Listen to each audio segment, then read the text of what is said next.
I'm indeed. Hi, everyone. Yay, hello. So I don't have to tell you that TikTok is taking over the world of social media at the moment. So we are really happy to have you in this call as well, Cassandra. We are really looking forward to your presentation on how TikTok, on the impact of TikTok within the whole e-commerce field, and especially, of course, within the fashion industry. So take it away, Cassandra. Lovely. Well, thank you very much for having me. So I head up the fashion, beauty, retail, and luxury brand partnerships team at TikTok. And today I really wanted to talk about how TikTok users are really redefining fashion trends, the shopping experience on our platform, and what that can mean for brands. So at TikTok, we really are kind of laser focused on inspiring creative, bringing joy in people's lives. And I think that was never more true than across lockdown, when obviously the app completely exploded. I'm completely biased, but I think we do a really good job of both of these elements. Certainly we know that the majority of users are happier when they are, coming off the app than when they first joined, because they've had a really enjoyable experience. And I think you only have to spend a small amount of time on the app to just know how creative our users are as well.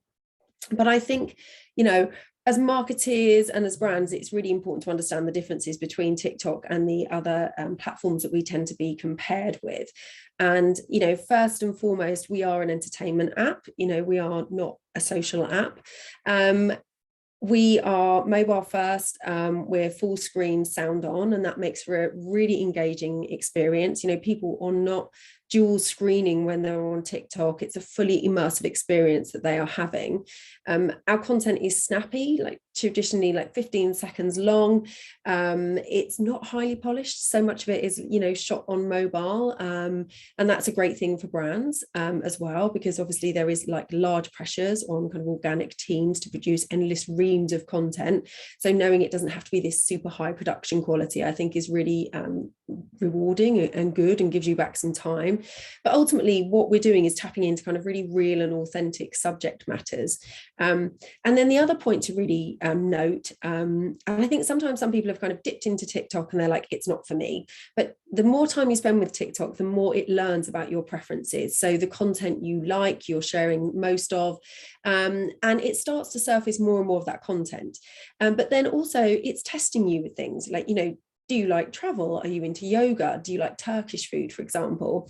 And so whilst it delivers a really highly tailored experience for you, the platform also drives discovery. It would be remiss of me not to include some numbers. We all know the numbers are absolutely massive, but it was a really proud moment across the company when we hit the recent milestone of having over 1 billion users. A very special moment when you think actually we are very young as an app. And interestingly, in terms of user base, everyone always thinks, it's just a very young app. And, undeniably, when we first started out, it was very much kind of lip syncing and dancing when it was Musical.ly. But our content and editorial teams have done this amazing job of really broadening out all of the subject matters that you can find on there. And we've done amazing collaborations this year with the Euros, with the British Fashion Council around their New Gen initiative. And so now there's so much content that you can find off there of different varieties, and that has broadened the appeal of the app across users. So our fastest growing user has 26 plus. Interestingly, we haven't hemorrhaged our younger audiences as we've aged up. And I think that's because it was a kind of a shared joint discovery over lockdown for families. And so there isn't that kind of, my mum's on it, or, my older sister's on it. It's very much shared and enjoyed together. But I'm here to talk about fashion, obviously. And as we all know, cultural relevance has really become an essential part of the new fashion equation. It's less about brands sticking with the same old approach to marketing, and it's more about understanding and embracing those cultural trends that are being born on a daily and weekly basis. And, an awful lot of those trends are being born out of TikTok. We are kind of at the heart of culture. But it would be an awful thing, given that we are a video platform, if I didn't just share a quick video with you about fashion and how it's turning up on the platform.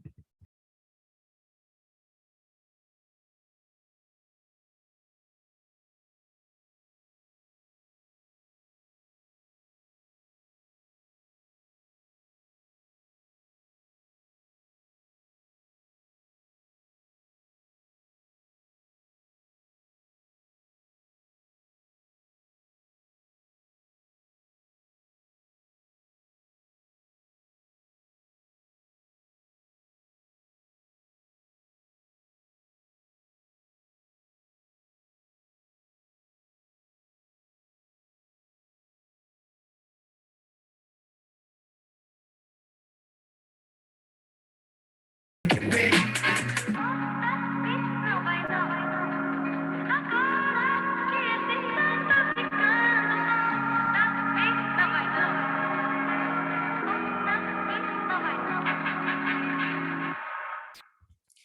we have this really thriving fashion community on TikTok.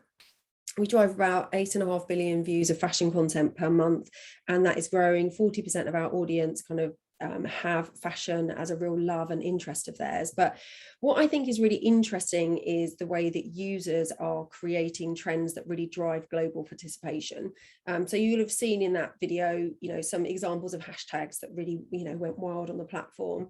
I love the example of the J.W. Anderson cardigan. Harry Styles was spotted wearing it whilst warming up for a rehearsal for the Today Show. And for some reason, this just triggered some insane reaction on TikTok where everybody wanted to start crocheting and, trying to create that cardigan. The brand tapped into it in this lovely way. They found kind of one of the original kind of people who'd created the first post. They released the pattern for it. They were kind of sending out copies or the actual cardigans to users as well. Really jumping on it in this kind of nice way that rewarded people for loving their cardigan. And then another trend that I've loved this year has been the Gucci model challenge. I don't know if you've seen this, but it's a voiceover that kind of helps users to dress like a Gucci model. It's been jumped on by thousands of people, but what I love is that Gucci got in the mix as well. I'll show you this example now. It's got just a very solid voiceover that's really fun. Hey y'all, today I'm going to be showing you how to look like a Gucci model. Gucci, if you're watching this, please let me model for you. First off, you need a random turtleneck, make it colorful. And then some random shirt that doesn't match it. And then a random vest. Layering is important. And then a bright green or bright colored jacket, some vinyl pants. Maybe put on a little mini skirt over top of that. I know, stylish. A headscarf, this is very crucial. This is a Gucci staple. I have my Gucci sunglasses on. Some clear heels with some socks, of course, some bright pink lipstick. And just like that, I'm a model for Gucci, kind of. I love it. And it makes me think that if that was the first time you'd encountered Gucci as a brand, your view of Gucci would be very, very different than if you were flicking through a glossy magazine and saw some beautiful, image. That's really fun, and it shows that different, personality of the brand. But what we're seeing is that this gives brands a whole new way that they can present themselves, connect with their current customers, and super importantly, their future ones as well. And it's just about being brave and kind of joining in the fun. And I understand, certainly with kind of a lot more heritage luxury brands, that's harder than it sounds, but it's definitely worth exploring. We're seeing brands have real success with us. But what this also gives, all of these trends, is these kind of tribes, and they tend to be kind of evergreen tribes on the platform as well, that brands can really understand and they can connect with and they can learn about and they can produce content for as well. And these are emerging all the time as well. But what we're finding though is we've got this incredibly engaging platform, we've got creativity, we've got this engaged fashion audience, but the question is how can brands really make this work for them? And the answer is community commerce. So community commerce is the creator-driven e-commerce that exists only on TikTok. It's powered by our community's ability to make brands and products really quickly take off. But before I get into what this looks like and what it means, I want to provide some context in relation to the landscape, so you can understand its real true value. A lot of this has to do with the growing disconnect between consumers and brands. And, last year really solidified e-com's prevalence in all of our lives. The growth was unbelievable, 28%, unseen before, likely to carry on at a pace again this year with 14% growth. But it's just proving that, e-commerce is not a flash in the pan. It was born out of necessity with COVID, but it's changed behaviors and it's here to stay.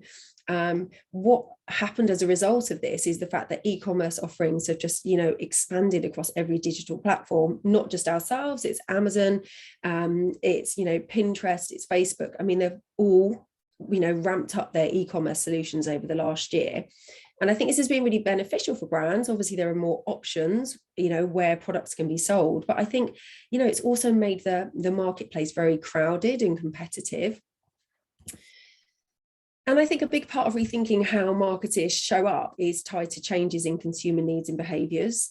People have evolved past just like real attention grabbing ad solutions that are designed to kind of sell and disrupt users in the process. You're happily reading an article or you're enjoying a video and that kind of gets interrupted. It's that, but it's also like ad fatigue, platform exhaustion. And I think there is this real lack of incentive to participate and engage. And this means that users have kind of moved on from traditional digital advertising as we know it.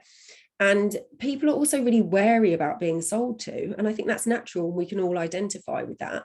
And therefore a lot of people do relate to normal people and creators, and I certainly know I do.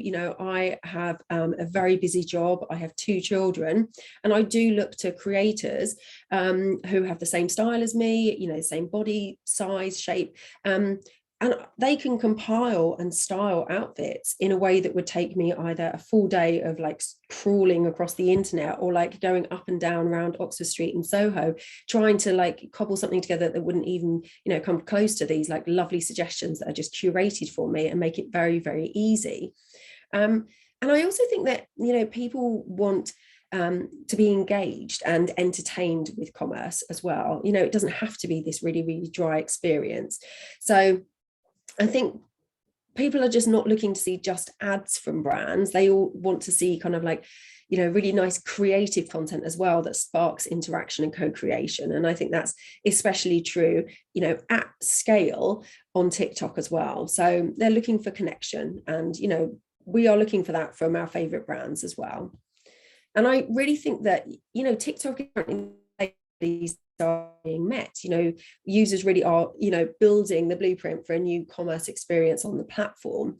And as a company, we really saw that bear out last year when hashtag TikTok made me buy it emerged, and it really started taking off on the platform. And I would urge you to check it out because it's really fascinating. People just posting videos about how they've like suddenly been, it's the fear of missing out, because you don't know when ads are going to appear on the platform.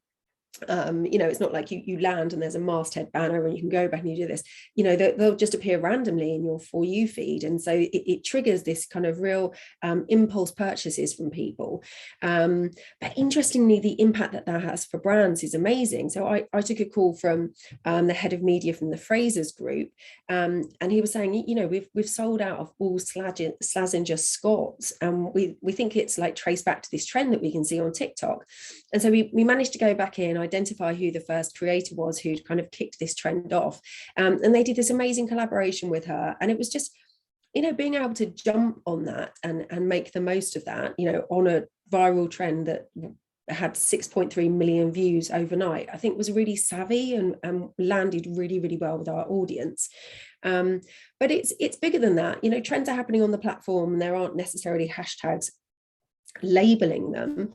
Also, brands are triggering these moments. I've had the joy of working with the ASOS team, and they have been brilliant at really embracing the platform, testing and learning. And I would hold them up as like creative best practice for the work that they've been doing with us and continue to do with us, and they truly are creating these amazing viral moments that, millions of people are getting behind. But I suppose this poses the question, what is special about TikTok? Why is it a place where brands can find this kind of success? And I think it's because, we are just creating this kind of new relationship between brands and people. And that's because of the merging or coming together of these 3 worlds of kind of commerce, entertainment, and community. And really, we are kind of paving this way for discovery e-commerce. And the best bit about it is that, our users are here, they're ready, they're waiting, and they're all for it as well. And I think this is because 75% of our users come to the platform to be entertained, and almost 70% again say that they want to discover new products. They are primed and ready for this. And I think combining a really strong organic fun, brilliant presence on the platform, plus really considered performance advertising efforts, you know, and mixing that with some entertainment factor, drives such great results. And I think it's because of the realness of the platform that drives that kind of X factor. And there's no better place to be real than TikTok. So I think, you know, bottom line, if you want to be successful and really succeed on the platform, you need to kind of act like a creator, not like a brand. And I don't say that lightly, because I understand that you know, it takes a lot to create, you know, a new style of creation for brands. But, you know, we know that success is waiting and ready and waiting on the platform for brands. But I do appreciate it's quite a fairly broad concept, this idea of kind of community commerce. But we would just kind of recommend that there are some basic creative principles to use when you are thinking about showing up on the platform. And that is around kind of being real. You know, our users will sniff out like when, you know, users and creators aren't and brands aren't being kind of authentic, and they celebrate those that really are. Being really savvy, so making sure you can stay on the trends. And I think for brands, a really key way to approach this as well is just to make sure that as teams, you are geared up internally to be able to react quickly, so you can be agile. Certainly with, you know, really old kind of prestige luxury brands, sometimes the sign-off process is quite arduous. So how can you narrow and shorten that gap between, you know, creating an idea and then getting it live? Because what you don't want to do is kind of come to the party after the party's finished, like, you know, get mobile and get that process really nailed down between different teams. And then when you see that a piece of organic content that you've produced has done really well and has captured the imagination, you know, make sure you're really aligned with your paid team so you can promote that even further. And then, yes, make sure that you're being, you know, really natural, you know, that they should be kind of creator centric, you know, and can kind of, you shoot from the hip. If you look at the Selfridges account, they do a great job of this. Mobile first, not highly edited. Go around in store, capture some, you know, amazing in-store activities and activations that they have. They do it really, really well. And then you've got to explore. Sadly, I don't have a golden kind of rule book that I can share with you all that if you do, you know, X, you will go viral. It really is about being open to testing and learning on the platform. And, you know, obviously as a team, we are all here as well at TikTok. So if any of you kind of need help on any of the above, we're here to help and support in any way that we can. So do feel free to reach out. Super. Thank you, Cassandra. That was a really cool presentation. And it's also super nice to hear all these examples and great movies. Yeah, I think people can ask questions again in the chat, but if there aren't any, then I do have a question, because I can imagine that it's quite difficult for brands to kind of get the content flow up and running, right? So can you tell a little bit more about what kind of people normally create all these, for example, for ASOS? What kind of teams and within the organization are taking care of the TikTok accounts, and how do they actually get it out every day, every hour, right? Yeah. It's a whole different way of working almost. It is, it definitely is. The good thing is that with producing content for TikTok, you know, with other platforms, you're kind of penalized by the algorithm if you don't launch your content at the same time each week and the same volume. But that isn't the case on TikTok, which is really good. And we would always recommend that it's quality versus quantity. You know, if you're just going to do 2 amazing, you know, really fun, considered pieces of content each week, that's far better than trying to break your back and get, you know, 10 pieces out just for volume's sake. It tends to sit in the, you know, organic teams that we work with, very much so. And from a planning perspective, I think the kind of way to think about it is that you will have those kind of like really key tentpole moments where you will want to lavish some extra time and energy and effort into producing content for the platform. But actually, there are just some really nice formats that you can kind of, you know, you can have planned in, that you can kind of like drop in just once a week. There's a there's an American creator, and he gets people to send in their outfits under a particular theme, and just once a week he kind of grades them, and he does it in a really fun, tongue-in-cheek kind of way, but just kind of creating those own formats for your brand that you can go back to every time, I think works really well. And also not being really narrow in your content. Revolver, the fashion brand, they tend to really branch out. As I said earlier, we've got loads of interest categories on the platform.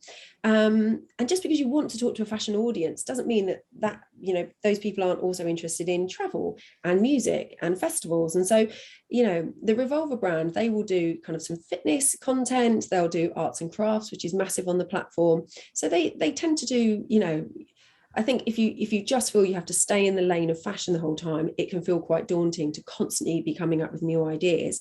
But if you broaden your canvas, then I think it gives you a lot more flexibility. That's a nice one. I see one question popping up in the chat. Is it legal for brands to jump on to trending sounds, especially those involve popular music? That's a good question. So depending on the track, it does need to be licensed, but we have our commercial music library that brands can have access to, that they can use. And there are loads of very similar tracks in there that can be used for certain trends as well. That doesn't always have to be the exact track that's actually used. But no, we would always recommend that you as with any other platform, you would kind of like spend some money and license the track and do it properly. Okay, thank you, Cassandra. This was a really nice presentation.